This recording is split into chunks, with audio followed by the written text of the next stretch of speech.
Daniel Davis stands in the TSA security line at Dallas Airport. He's a black man in his late 40s, wearing a tailored suit. He's returning from a cybersecurity conference. He's tired. He's ready to go home to his daughter. But Officer Brady has other plans. "Sir, step over here." Officer Brady points to a separate screening area. His tone isn't a request. It's an order. Daniel looks around. White travelers breeze through the checkpoint, shoes back on, laptops packed, moving freely, but not him. "Is there a problem, officer?" Daniel asks.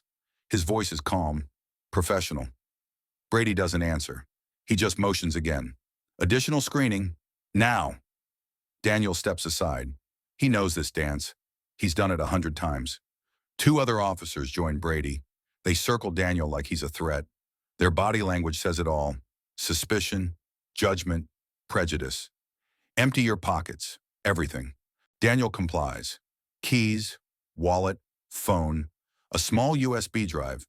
Brady picks up the USB drive, examines it like it's evidence. "What's this?" "It's a flash drive, work files." Daniel keeps his voice steady. "Work files?" Brady repeats it mockingly. "Sure." Around them, other passengers slow down. They watch. Some pull out phones. An elderly white woman whispers to her husband, "Why are they stopping him?" Daniel hears it. He's heard it his whole life. That question, the one that shouldn't need asking. Daniel takes a slow breath. Stay calm. Cooperate. Don't give them a reason. He's been trained for this. Not at the FBI Academy, but in life. Years of being watched. Years of being suspected. Years of being judged before he even opens his mouth. "Officer, I'm happy to answer any questions. I have a flight to catch." Brady smirks. "You'll catch it when I say you'll catch it." Brady holds up the USB drive.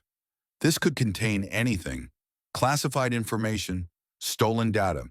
We need to investigate." Daniel's jaw tightens. "That drive has my conference presentation. Nothing classified." "We'll determine that." Brady signals his partner. "Cuff him." The words hit like a punch. "What?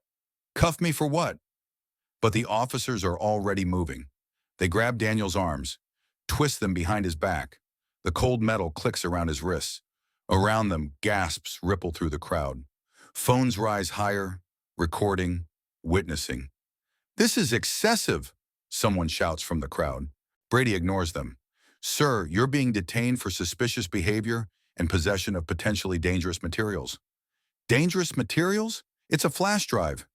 Daniel's voice rises despite himself. "I just came from a law enforcement training conference." "Save it." Brady yanks Daniel toward a nearby corridor, away from the crowd, away from the cameras. As they walk, Daniel's mind races. Claire, his daughter. She's waiting at home. Today's her 16th birthday. He promised he'd be there. They were going to have dinner, just the two of them, like every year since her mother died. He texted her this morning, "On my way home, sweetheart. Your favorite cake is waiting." She replied with heart emojis. Excitement, anticipation. Now he's here, handcuffed, being paraded through the airport like a criminal. But what Daniel doesn't know is that this humiliation is just the beginning. "Officer, please, just call my office. They'll verify everything." "Your office?" Brady laughs. "Let me guess, you're somebody important?" "I'm asking you to make a simple phone call." "I'm asking you to shut up." They reach a small interrogation room. Gray walls, metal table, 2 chairs. Brady shoves Daniel into one. "Sit." Daniel sits. The cuffs dig into his wrists, but he keeps his face neutral. Don't show emotion. Don't give them satisfaction. He tries to center himself. Breathe. This will pass. It always does. You've dealt with worse. But the anger is there, simmering. The same anger he's swallowed his entire life. The anger of being assumed guilty. The anger of being randomly selected. The anger of being black in America. "I'd like to make a phone call," Daniel says quietly. Brady leans against the wall. Eventually, "Let's start simple." Brady sits across from Daniel. "What were you doing at this conference?" "I was speaking on cybersecurity." "Cybersecurity?" Brady writes it down slowly, dramatically. "Interesting field for someone like you." Someone like you. There it is. The phrase, the code, the dog whistle. Daniel stares at Brady. Someone like me? Someone who gets randomly selected for additional screening. Brady air quotes with his fingers. Happens a lot, doesn't it? Yes, Daniel says evenly. It does. Have you ever been singled out like this? Judged before you could speak? Brady leans forward. So tell me, Mr. Davis, how does a guy from... Where are you from? South Dallas. Right. South Dallas. How does a guy from South Dallas end up at cybersecurity conferences? Daniel doesn't answer immediately. In his mind, he's 15 again. His mother working 2 jobs, their apartment with peeling paint, the neighborhood where police cars were always circling, where kids his age were already choosing paths. Some bad, some worse. But Daniel chose different. He stayed late at the library, taught himself to code, applied for every scholarship he could find, got rejected, applied again, and again. His mother believed in him. You're going to be something, Daniel. Something great. Don't let anyone tell you different. She died 2 weeks after his college acceptance letter arrived. Heart attack. She was 43. At her funeral, he made a promise. He would prove her right. He would become something. He did. Full scholarship to MIT. Graduated top of his class. Started working in tech. But even with degrees, even with skills, even with success, he was still randomly selected, still watched, still suspected. That's when he joined the FBI. Not for the badge, not for the power, but because someone needed to be inside. Someone who understood what it felt like to be Daniel Davis at 15, and at 25, and at 48. I worked hard, Daniel says simply. I studied. I earned it. Brady snorts. Sure you did. The disrespect is casual, effortless. It's not even malicious. It's worse. It's automatic. Brady doesn't see a man. He sees a category, a stereotype, a threat. Officer Brady, Daniel's voice drops lower. I'm telling you right now, you're making a mistake. Am I? Brady stands up, towers over Daniel. Because from where I'm standing, you're the one who made the mistake. Bringing suspicious materials through airport security, acting defensive, refusing to cooperate. I've cooperated with everything you've argued. You've questioned my authority. You've made this difficult. Daniel feels his control slipping. The anger he's been swallowing rises up. I've made this difficult? You stopped me for no reason. You handcuffed me for having a flash drive. You're treating me like a criminal when I've done nothing wrong. Brady's eyes narrow. Are you raising your voice at me? I'm asking you to treat me with basic human dignity. I treat everyone the same. No. Daniel leans forward as much as the cuffs allow. You don't, and you know it. Every white person in that security line walked through without a second glance. But me? You saw me and you made a decision. Before I said a word, before you knew anything about me, you decided who I was. And that decision is about to cost Officer Brady everything. You want to know who I am? Daniel's voice is steady now, controlled. I'm Special Agent Daniel Davis, Federal Bureau of Investigation, Cybercrime Division, 15 years of service. And you just illegally detained a federal agent based on racial profiling? The room goes silent. Brady's face doesn't change, but something flickers in his eyes. Doubt. Then he laughs. It's forced, uncertain. Federal agent, right, and I'm the president. Call the FBI field office, Dallas Division. Ask for Director Chen. She'll verify my identity. Anyone can memorize names. Brady crosses his arms. I've heard every story, every fake ID, every con. Then check my credentials. They're in my wallet. Your credentials could be fake. My fingerprints aren't. Daniel checks the clock on the wall. 4:47 p.m. Claire's birthday dinner is at 6 p.m. He'd promised, after missing last year because of a case, after missing so many moments because of work. This year was supposed to be different. He closes his eyes, tries to center himself, but the rage is there. Not at Brady, not really. At the system, at the reality, at the exhausting, never-ending need to prove himself. Over and over and over. Outside the room, something's happening. Voices, raised, urgent. Then the door opens. It's not Brady. It's Agent Lisa Park, Daniel's colleague. Her face is tight with fury. Daniel! She rushes to him, sees the handcuffs. Her expression darkens. Are you hurt? I'm fine. How did you? Your phone has FBI tracking. When you didn't respond to messages for 30 minutes, I checked your location. She's already unlocking his cuffs. What the hell happened? Officer Brady happened. The door opens wider. Two more FBI agents enter. Behind them, a TSA supervisor. The supervisor's face is pale, terrified. Agent Davis! The supervisor's voice shakes.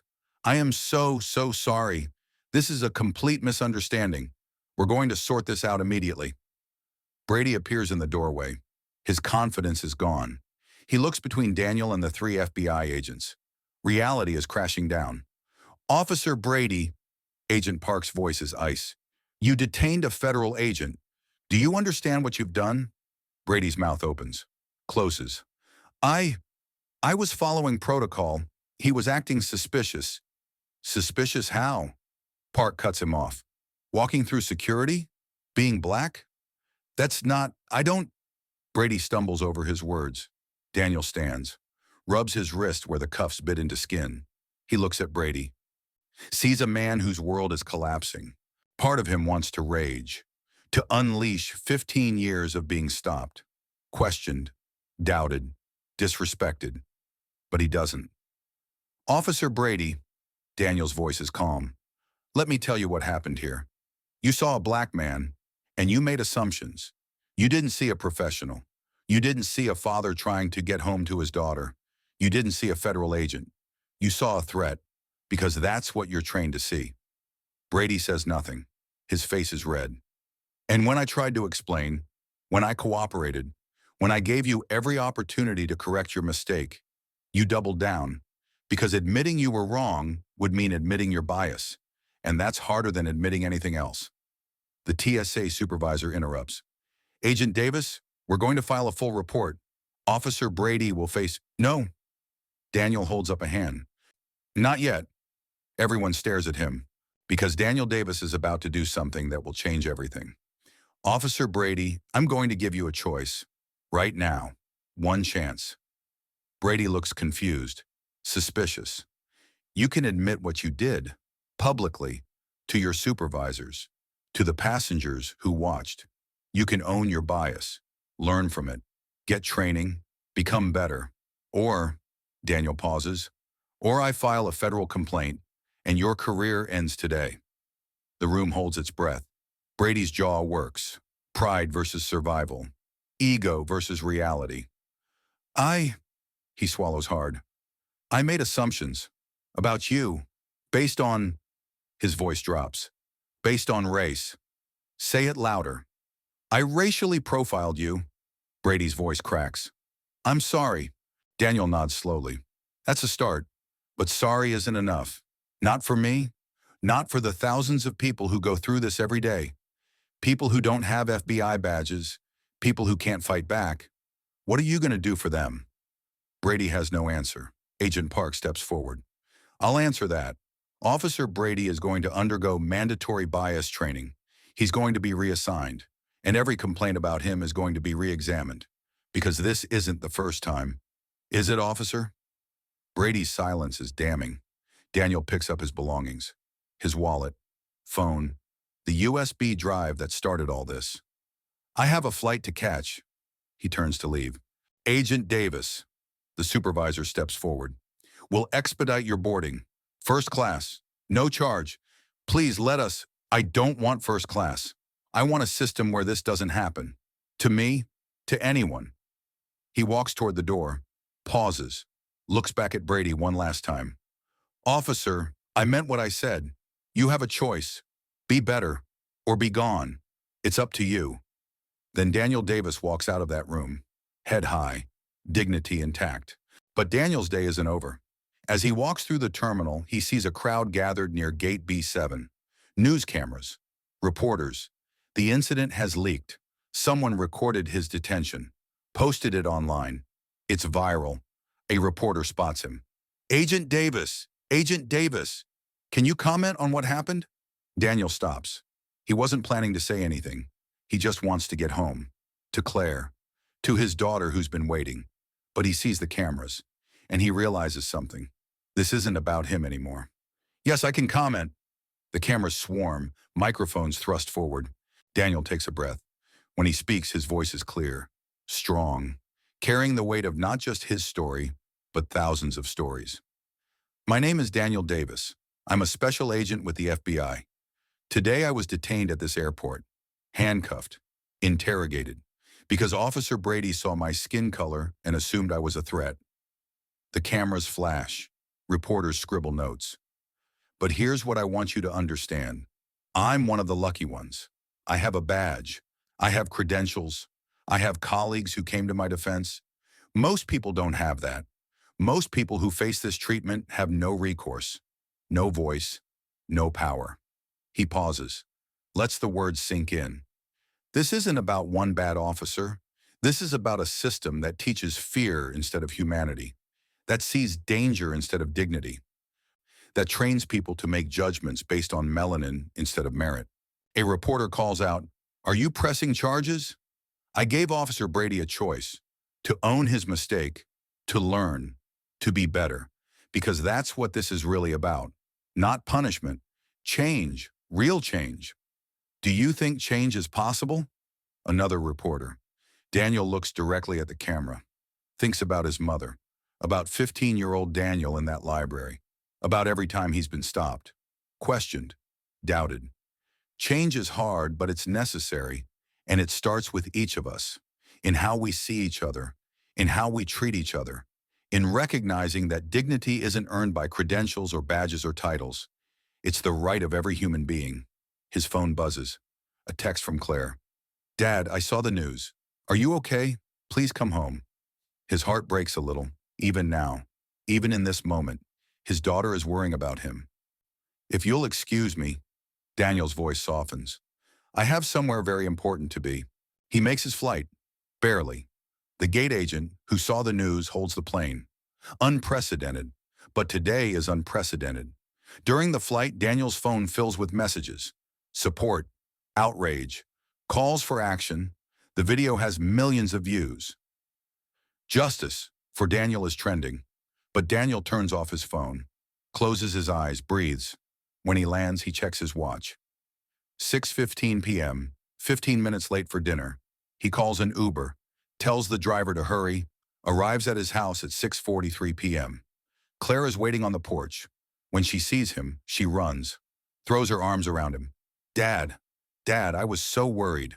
He holds her tight, smells her hair, feels her heartbeat. "I'm here, sweetheart. I'm here. I saw the video. I saw what they did to you. I know, I'm sorry you had to see that." She pulls back, looks at him with eyes that are wiser than 16. "You shouldn't have to apologize. They should." He did, sort of. "It's not enough." "No, it's not. But it's a start." They walk inside.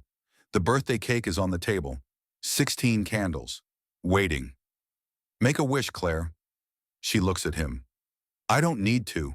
My wish already came true. You came home."